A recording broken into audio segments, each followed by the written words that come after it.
کۆبوونەوەی باڵای پێنج لایەنی سیاسی کوردستان ئەمڕۆ دووشەمە لە بارگەی مەکتەبی سیاسی یەکگرتووی ئیسلامی کوردستان لە شاری هەولێر بەڕێوەچوو بە بەشداری نێچیروان بارزانی لە پارتی دیموکراتی کوردستان و عومەری سید عەلی لە بزوتنەوەی گۆڕان، مەلا بەختیار لە یەکێتی نیشتیمانی کوردستان، محەممەد فەرەج لە یەکگرتووی ئیسلامی و عەلی باپیر لە کۆمەڵی ئیسلامی کوردستان و نیکۆلای میلادینۆڤ نوێنەری تایبەتی نەتەوە یەکگرتووەکان کۆبوونەوە. دوابەدوای کۆبوونەوەکەش لە کۆنگرەیەکی ڕۆژنامەوانیدا ناوڕۆکی کۆبوونەوەکە خرایە ڕوو.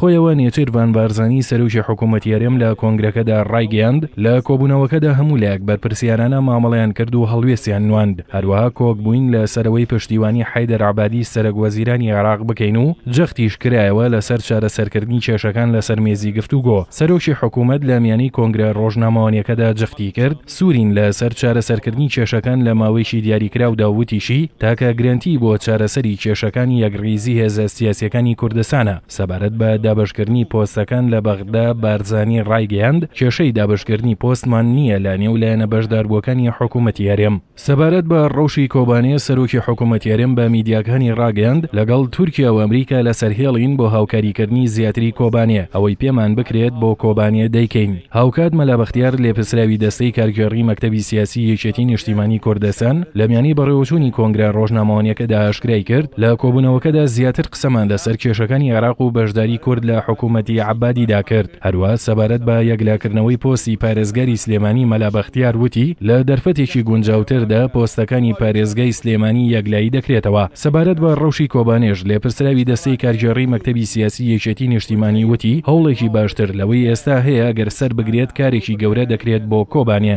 هاوکات محەممەد فەرەج ئەمینداری گشتی یەکگرتوو ڕایگەیاند وەزیرانی کورد لە نزیکترین کاتدا بەشداری لە حکوومەتی عێراق دەکەن. هەروە سەبارەت بە بەشداریکردنی نوێنەری نەتەوە یەکگرتووەکان لە کۆبوونەوەکەدا محەممەد فەرەج ڕایگەیاند نوێنەری نەتەوە یەکگرتووەکان لە عێراق تەنها بۆ پشتیوانی لە کۆبوونەوەکە هاتبوو، بە هیچ شێوەیەک مەبەستی فشار دروستکردن بەشداری کۆبوونەوەکەی نەکردووە. لە کۆتایی کۆنگرە ڕۆژنامەوانیەکەدا ڕاگەیەندراوێکی هاوبەشیان بڵاو کردەوە و تیایدا هاتووە عێراق و کوردستان دووچاری هێرشێکی دڕندانی داعش بوونەتەوە و سەرنجام دۆخی یاسایش و ژیانی کۆمەڵایەتی و چارەنووسی سیستمی عێراق و تەواوی دەستکەوتە بەدیهاتوەکان کەوتۆتە بەرمەترسیەوە. بۆیە وێڕای بەرەنگاری قارەمانانی هێزی پێشمەرگە لە کوردستان و ناوچەکانی دەرەوەی هەرێم، هێزە چەکدارەکانی بەرگریکردنی عێراقیش لە شەڕیمان و نەماندان و هێزەکانی پشتیوانی عێراق لە جیهان و ناوچەکەدا مای سوپاسە کە هەتا ڕادێشی کاریگەر بەهانەی وڵاتەکە و کوردستانەوە هاتوون. سەبارەت بە پێکهێنانی حکوومەتی نوێی عێراق و کێشە هەڵپەسێردراوەکانی نێوان هەولێر و بەغدا لە ڕاگەیەندراوەکەدا ئاماژە بۆ دراوە لە چەند مانگی ڕابردوودا هیچ هەنگاویشی کاریگەر لەسەر کێشە بنەڕەتیەکانی تایبەت بە بودجە و موچە نەنراوە.